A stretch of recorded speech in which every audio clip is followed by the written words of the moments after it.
say to America is be true to what you said on paper.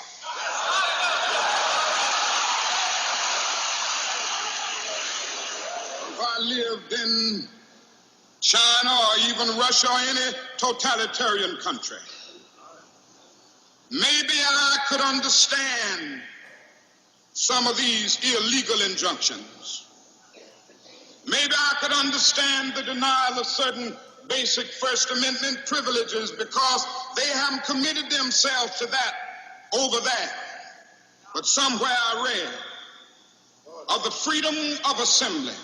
Somewhere I read of the freedom of speech. Somewhere I read of the freedom of press. Somewhere I read that the greatness of America is the right to protest far right.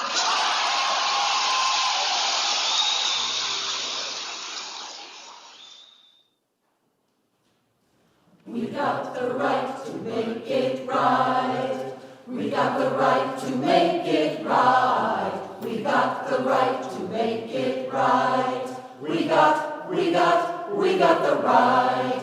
We got the right to make it right. We got the right to make it right. We got the right to make it right. We got the right. We won't give up. We won't give in. We'll stand and fight. We won't let evil win. We got the right to pray how we want. We got the right to pray if we want. We can march and speak and sing. No wannabe king can do a thing. We got the right to pray how we want. We got the right to pray if we want. We can march and speak and sing. No wannabe king can do a thing. We got the right to make it right. We got the right to make it right. We got the right to make it right. We got the right. We got the right to make it right. We got the right to make it right. We got the right to make it right. We got the right. We got the right to make it right. We got the right to make it right. We got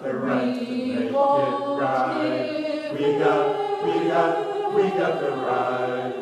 We got the right to make it right. We got the right to make it right. We got the right to make it right. We got the right. We got the right to make it right. We got the right to make it right. We got the right to make it right. We got the right. We got the right to make it right. We got the right to make it right. We got the right to make it right. We got the right. We got the right to pray how we want. We got the right to pray if we want. We can march and speak and sing. No wannabe king can do a thing. We got the right to pray how we want. We got the right to pray if we want. We can march and speak and sing. No wannabe king can do a thing. We got the right to pray how we want. We got the right to pray if we want. We can march and speak and sing. No wannabe king can do a thing. We got the right to pray how we want. We got the right to pray if we want. We can march and speak and sing. No wannabe king can do a thing. We got the right. We got the right. We got the right.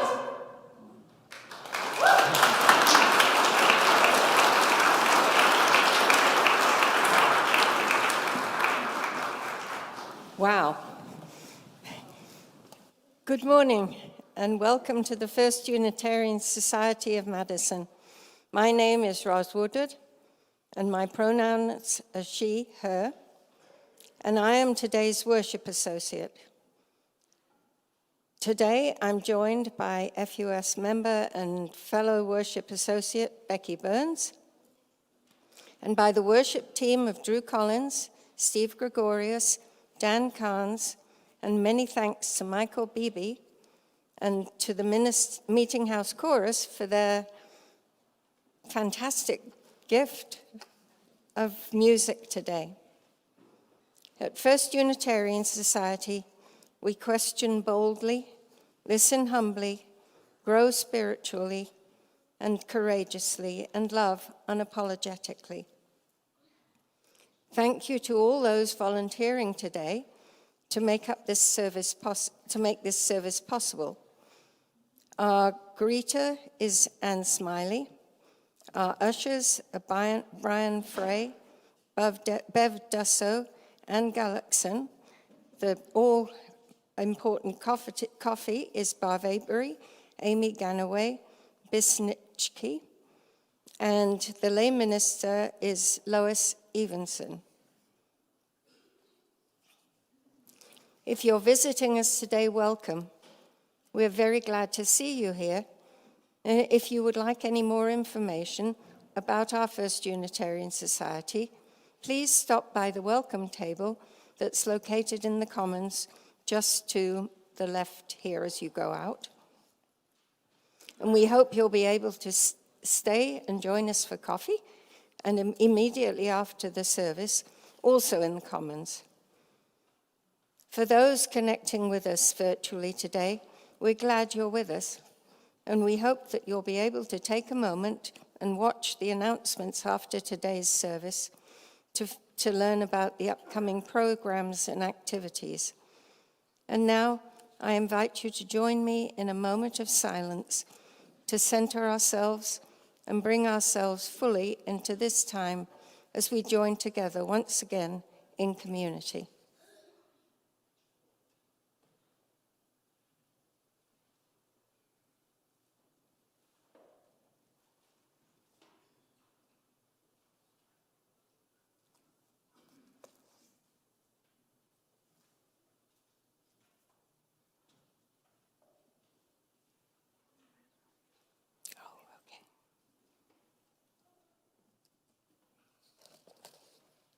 We gather together. We arrive as individuals, as couples, as families, as neighbors, as friends. We got here by walking, by biking, by riding, by driving, by connecting. We bring with us our joys and our sorrows, our laughter and our tears, our worries and our fears, our questions and our beliefs, our ethics and our values. Some of us arrived early this morning, or joined us 10 minutes ago, or encountered obstacles upon their way, or will arrive just in time for the sermon, or will sign online later this week or even next month. We are sitting in pews, leaning on walkers or canes, stretching in the aisles, settling in wheelchairs, and relaxing on recliners. We, members, friends, and visitors alike, come from many paths and join together as one congregation. We lift up our highest ideals. We have gathered, now let us worship. Please rise in all the ways that we do and join me in the words of the kindling of our chalice flame. We light our chalice as a symbol of gratitude as we celebrate the abundance of our lives together. In this sanctuary, we harvest bushels of strength for one another and offer our crop with the hands of compassion and generosity. In the authentic and gentle manner of our connections, we cultivate a simple sweetness to brighten our spirits. May we be grateful for all that we nourish and uplift each other, for it is the sharing of this hallowed time together that sustains us. We invite you now to take a moment and turn and greet those around you with signs of love and peace.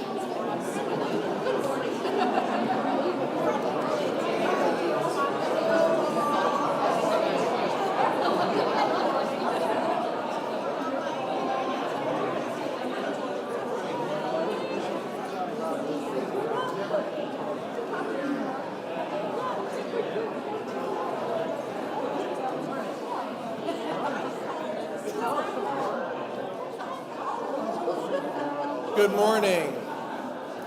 Let's remain standing as we sing our opening hymn, We Are.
And now anyone who's young or young at heart is welcome to join us up front for a story. Oh, yeah, go for it. Oh, I think I'm going to Our story this morning is called, What Do You Do with a Chance? Maybe you've had a chance to make a new friend or a chance to go to a birthday party. Those are the kinds of chances we're talking about today. Here's how our story goes. One day, I got a chance. It just seemed to show up. It acted like it knew me, as if it wanted something. I didn't know why it was here, What do you do with a chance? I wondered. It fluttered around me. It brushed up against me. It circled me as if it wanted me to grab it.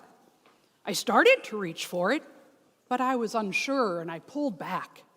And so it flew away. I thought about it a lot. I wish I had taken my chance. I realized I had wanted it, but I still didn't know if I had the courage. When another chance came around, I wasn't so sure, but I decided to try. I went to it. I went to reach for it, but I missed and I fell. Oh, I was so embarrassed. I felt foolish. It seemed like everyone was looking at me.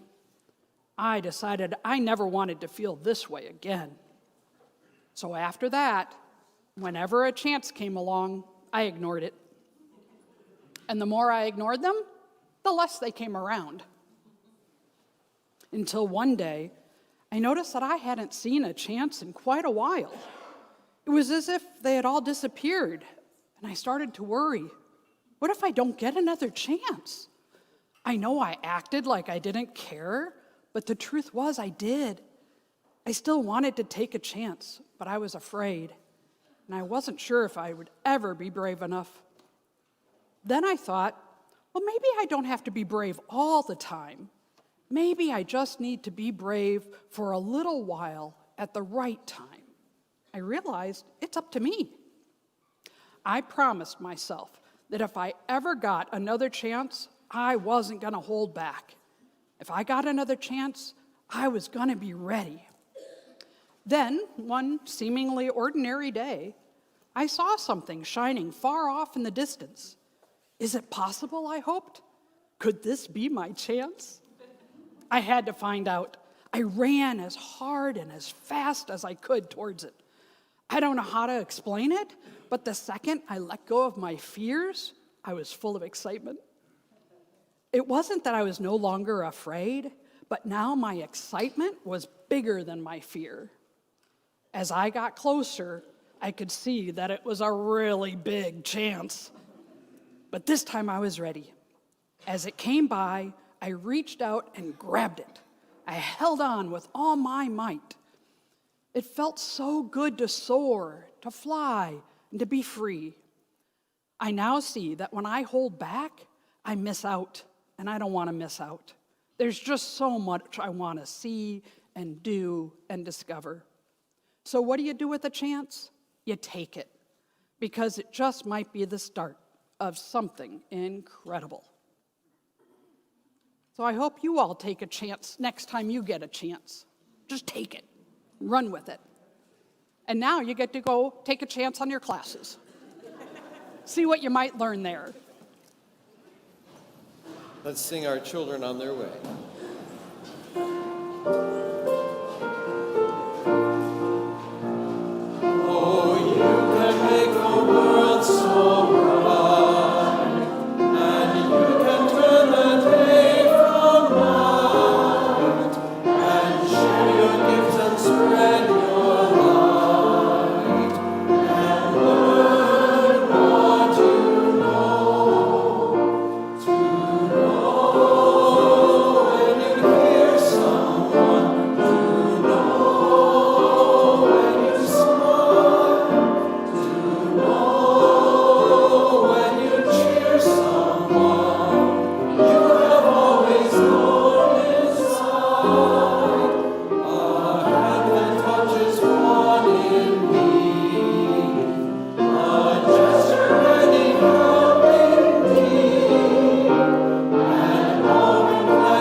Hymn number 128, For All That Is Our Life. For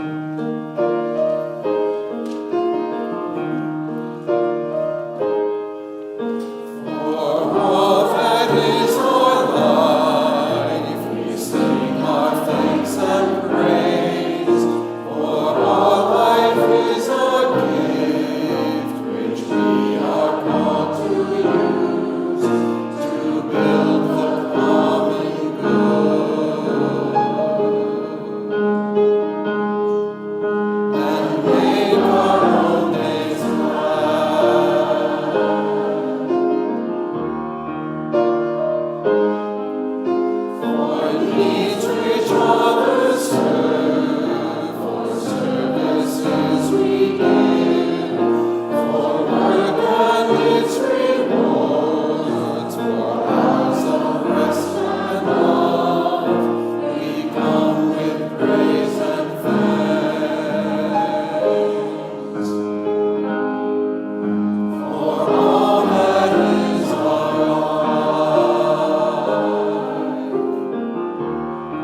Our inspiration today is by Karen G. Johnson. It's called The Embodiment of Abundant Love. In our lived lives, family comes in different shapes and sizes and constellations. It is in this variety, this diversity, that our lives are made fuller and our individual selves made more whole. It is in this variety, as it is in this diversity, that we look back to the ancestors, recognizing no monolith, but instead a rich texture that informs the foundations beneath us. It is in this variety, it is in this diversity, that we perceive forward into the future, choosing to be good ancestors ourselves rather than dutiful descendants. If we live our lives in recognition of this truth, there is no reason to act as if this is not true in death. Let us live into the truth so many of us lean on in times of loss, that love lives on even in death. As this is the truth of this family in life, so it is true for this family in mourning, going free rein to all who willingly offer themselves as voice and embodiment of abundant love. So may it be true for all.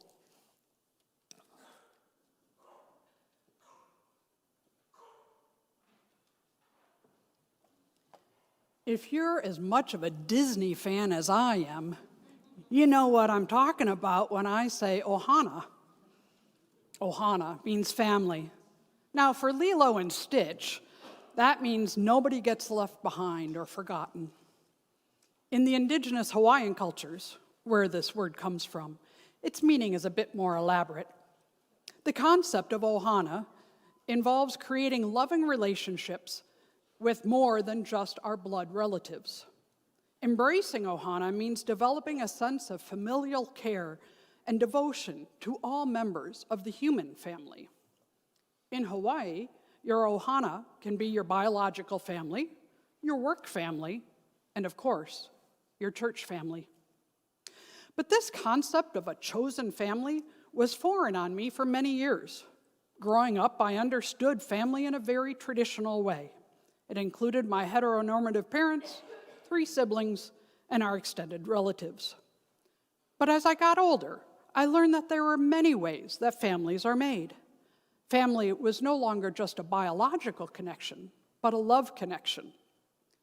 Today, I'll share some unexpected opportunities that life brought to me to learn about family in a way I could never have anticipated and only occurred because I took chances and explored the unknown. Through this experience, I discovered acts of generosity, expressions of interdependence, and even more love. In the mid-1990s, my biological clock was ticking loud. If I was going to bear a child, now was the time to make it happen. I was 30 years old, single, and a lifelong lesbian. The traditional avenues to parenthood, while available, often felt less accessible or straightforward for someone in my position. Adoption, while always deeply respected, presented its own set of challenges as a single person. So after much deliberation and deep soul searching, I turned to alternative insemination.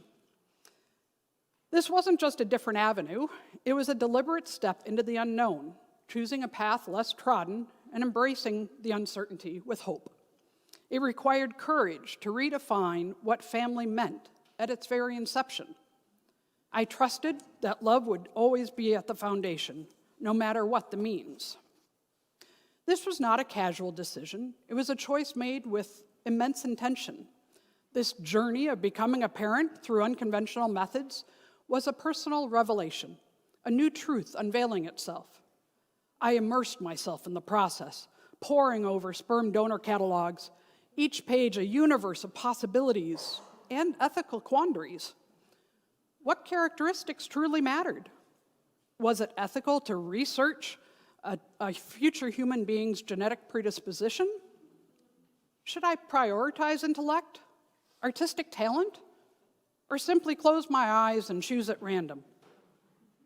These weren't just practical considerations, they were deeply spiritual and moral questions.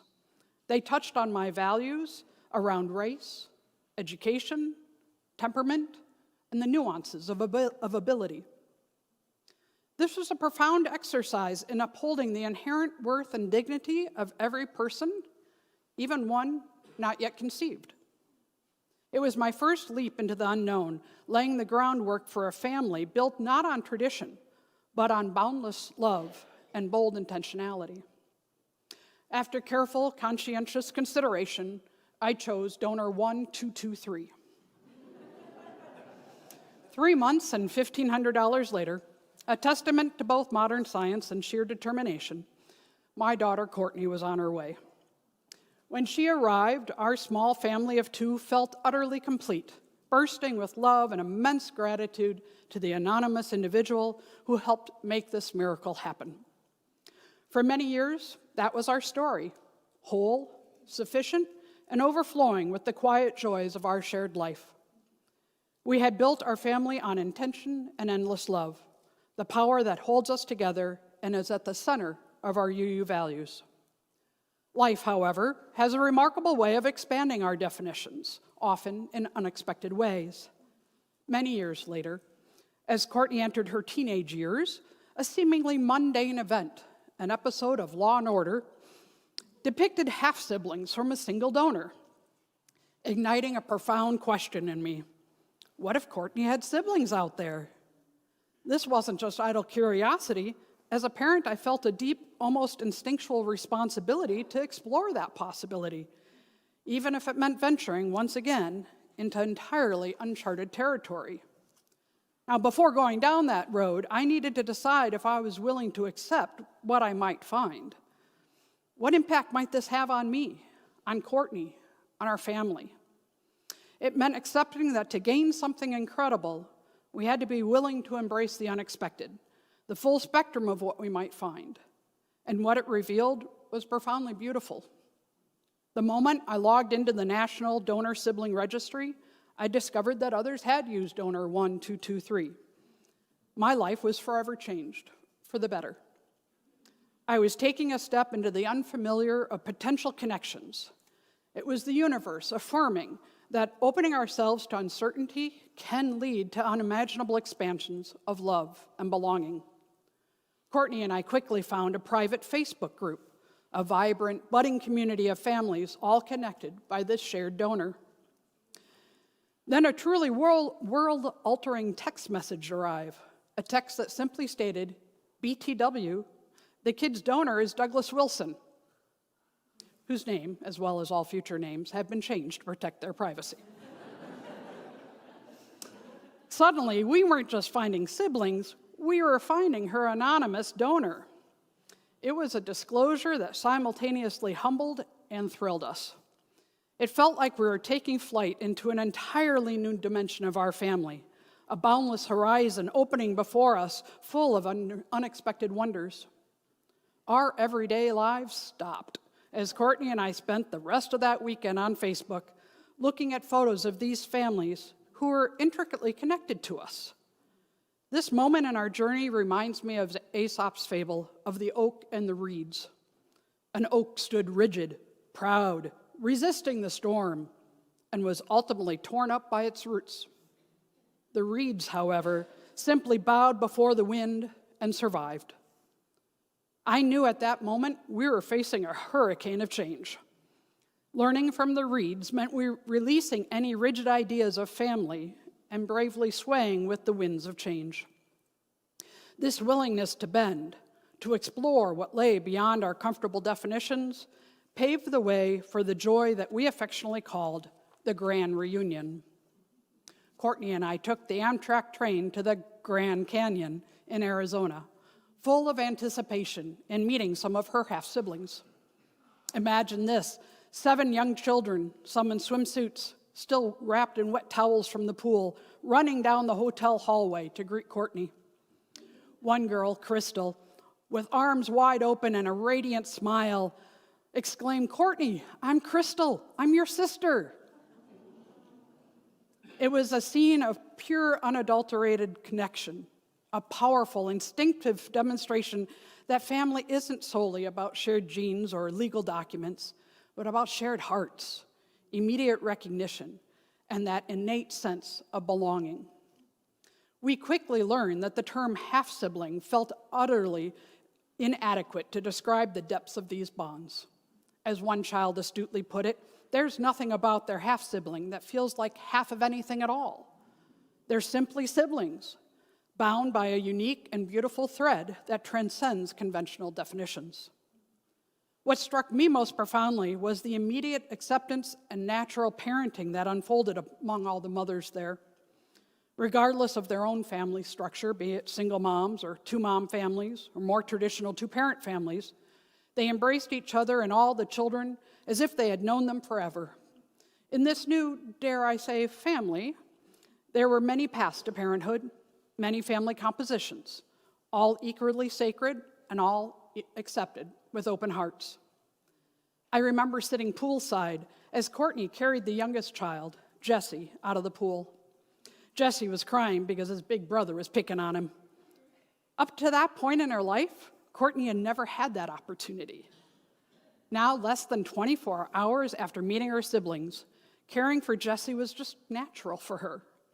It was a clear illustration of the interdependence that happens within family. The whole reunion felt as though life itself had begun to weave a tapestry more intricate and vibrant than we had ever imagined. Each new thread was a testament to boundless love, creating an unbelievable vision of connection and an indescribable feeling of expanded belonging. The journey of what this reimagined family had in store for us simply kept expanding beyond all expectations. As Rumi wrote in their poem called The Guest House, "This being human is a guest house. Every morning a new arrival, a joy, a depression, a meanness. Some momentary awareness comes as an unexpected visitor. Welcome and entertain them all, even if there's a crowd of sorrows who violently sweep your house empty of all its furniture. Still, treat each guest honorably.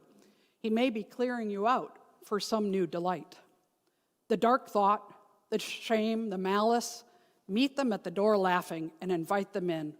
Be grateful for whoever comes, because each has been sent as a guide from beyond." A few years later, after the grand reunion, a heartfelt post appeared in the family's Facebook group. Sarah, the single mother of Nicholas, another sibling, was preparing for surgery and was seeking a guardian for Nicholas should anything happen to her.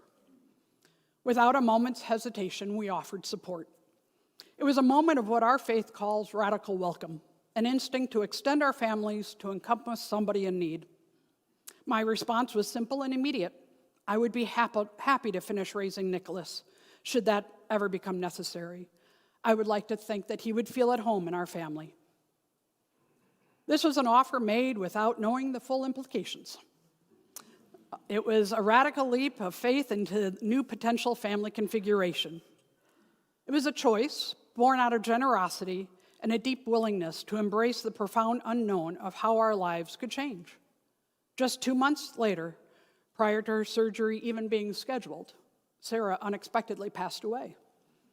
So Nicholas, a tall, quiet, geeky teenager, came to live with us.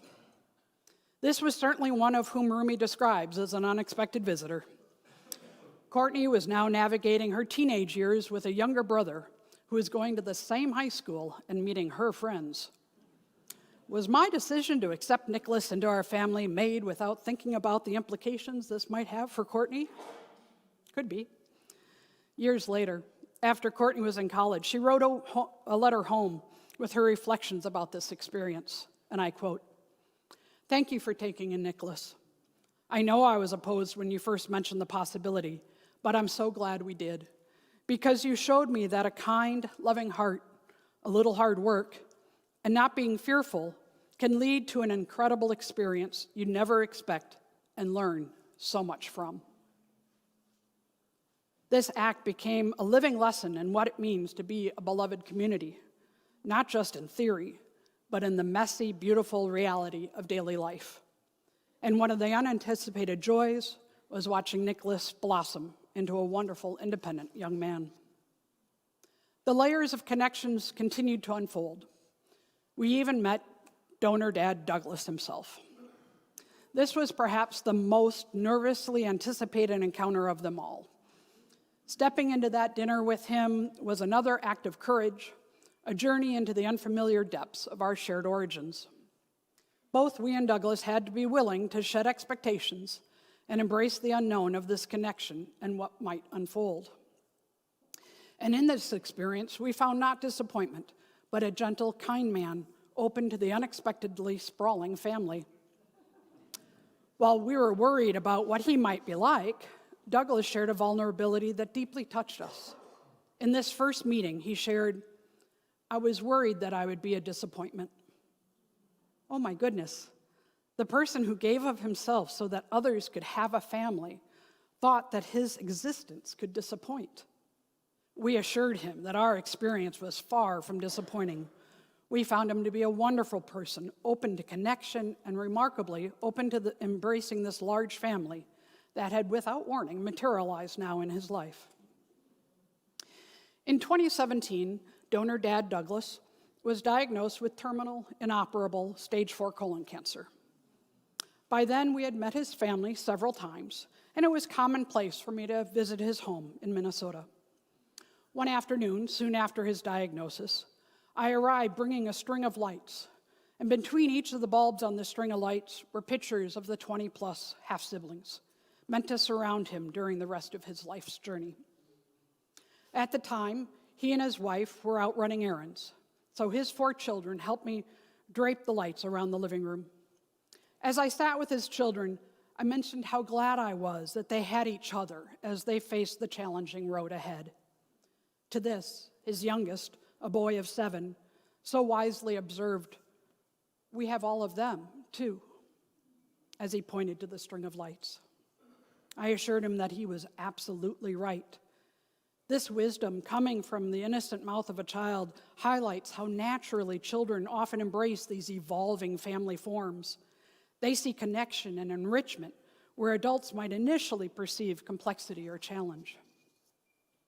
In honor of their bio dad, the half-sibling family organized the reunion on the high seas.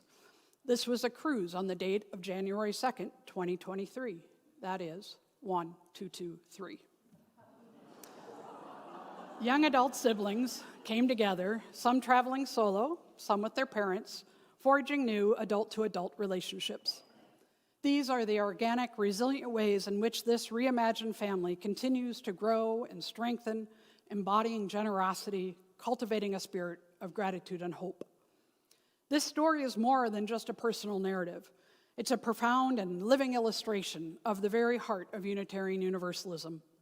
It shows us that love is the power that holds us together and is at the center of our shared values.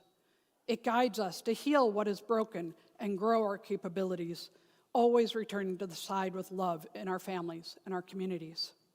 That we honor the interdependent web of all existence and acknowledge our place in it. And it provided opportunities to cultivate a spirit of gratitude and hope, prompting us to give of ourselves in service to others, acknowledging our interconnectedness and the blessings beyond our own making. My own family, with just my daughter Courtney, was never incomplete. But having now identified over 60 siblings, Courtney will choose which siblings she stays in touch with over the years, just as we all do. Having started as an only child, she now has options that didn't exist before. As I reflect on this journey, it's clear that our lives became more enriched, not just by newfound connections, but by the courage to step into the unknown at every turn.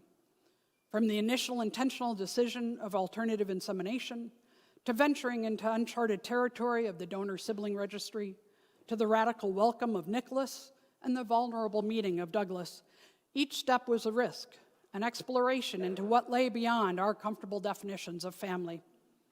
This story reminds us that when we bravely lean into discomfort and embrace the unknown, profound love, unexpected generosity, and an expanded sense of belonging often awaits us. Love, indeed, is the ultimate architect of our families, and it often builds its most beautiful structures in the spaces we create by daring to explore. So I invite each of you today to consider, where in your life can you reimagine family?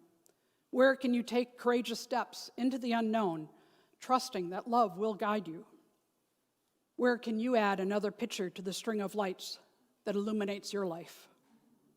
For in doing so, we contribute to building a world where love, in all of its varied forms, truly knows no bounds.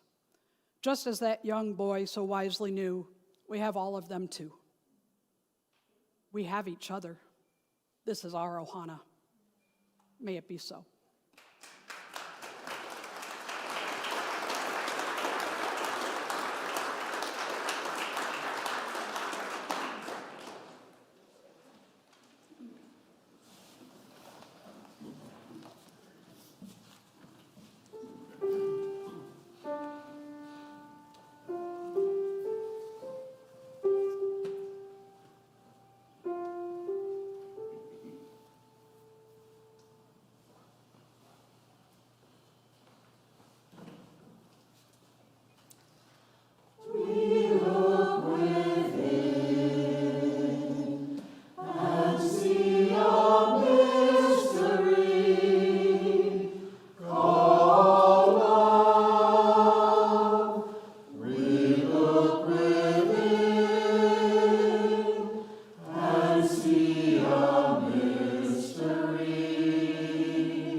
I invite you into this time of giving and receiving, where we give freely and generously to the offering which supports the ongoing work of this community and the work of our outreach offering recipient, who this week is Voces de la Frontera, a membership-based community organization led by low-wage worker, immigrants, and youth, where the mission is to protect and expand civil rights and workers' rights through leadership development, community organizing, and empowerment.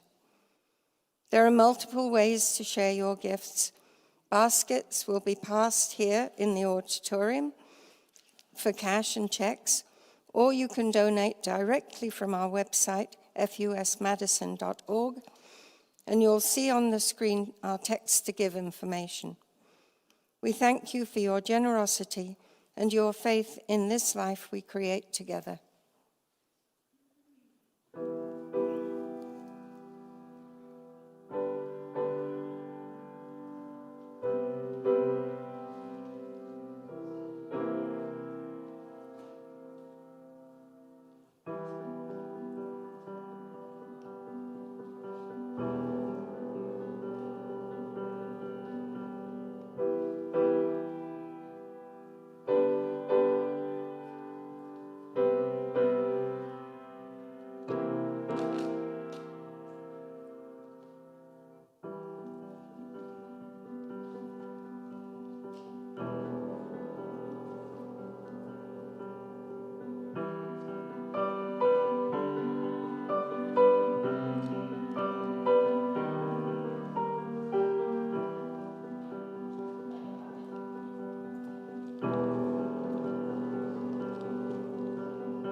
Each week we gather together, bring with us the joys and losses of our lives.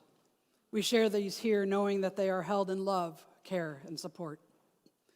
We light a candle for the people of Minneapolis and St. Paul in recognition of their struggle to endure and protect one another in harrowing circumstances.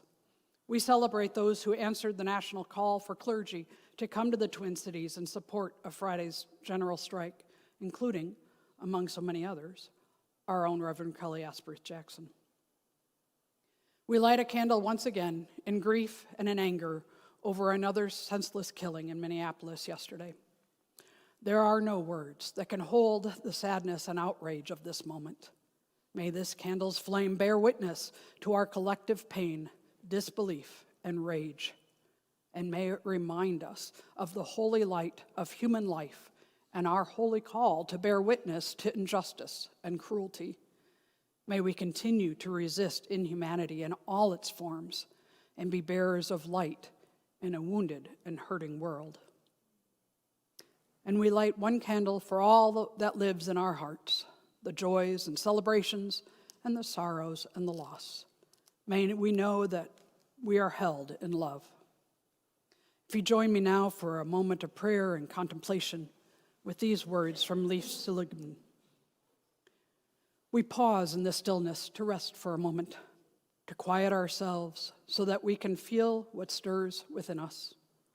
Each breath draws us closer to the pulse of life. With each exhalation, we make room for something new. We may find in this gathering the comfort of those who care.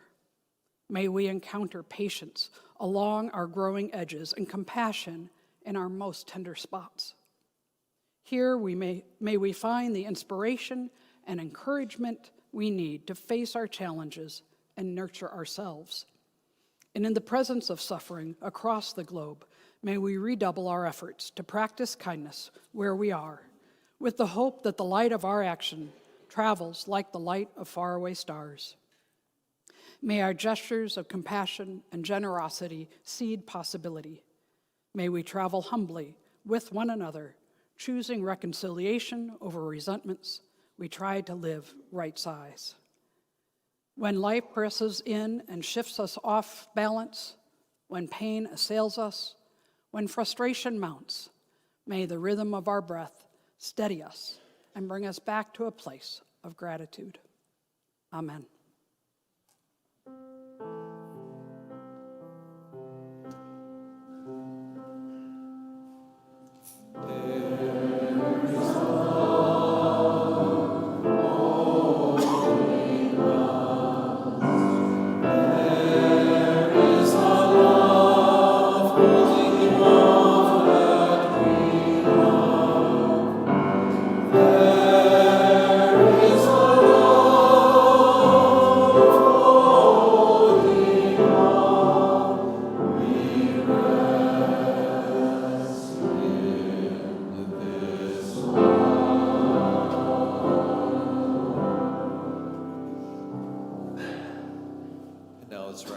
In body and or in spirit, so we can sing our closing hymn, Now Let Us Sing. If you're using a hymnal, you'll notice there are two lines. You can sing the melody line on top or the funky bass line on bottom. If you choose the funky bass line, you have to join the choir.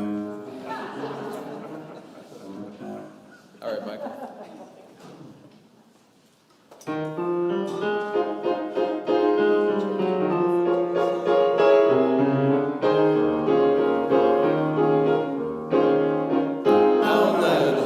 Sing to the power of the faith within. Sing to the power of the faith within.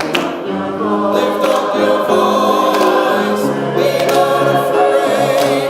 Sing to the power of the faith within. Sing to the power of the hope within. Sing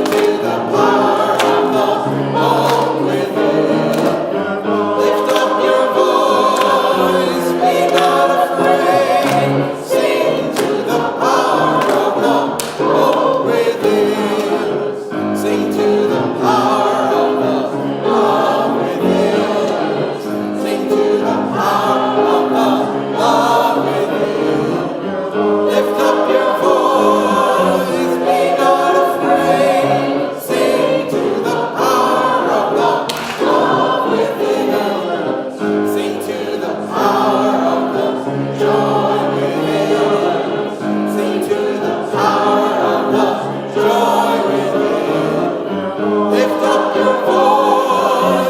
hope within.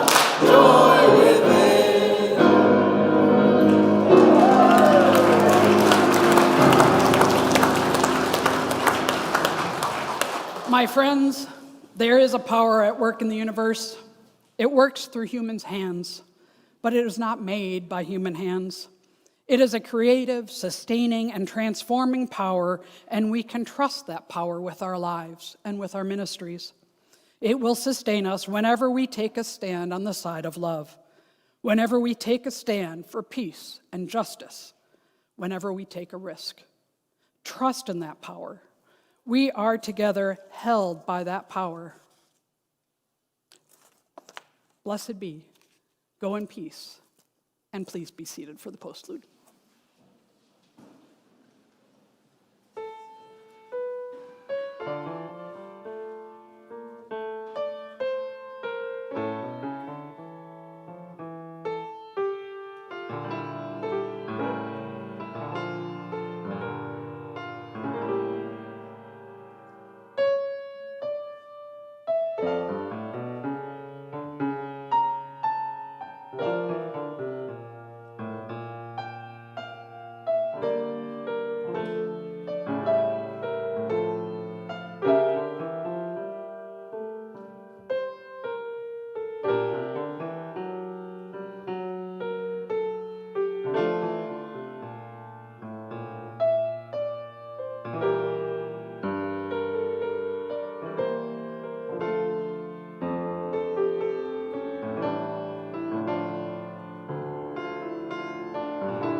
Thank you.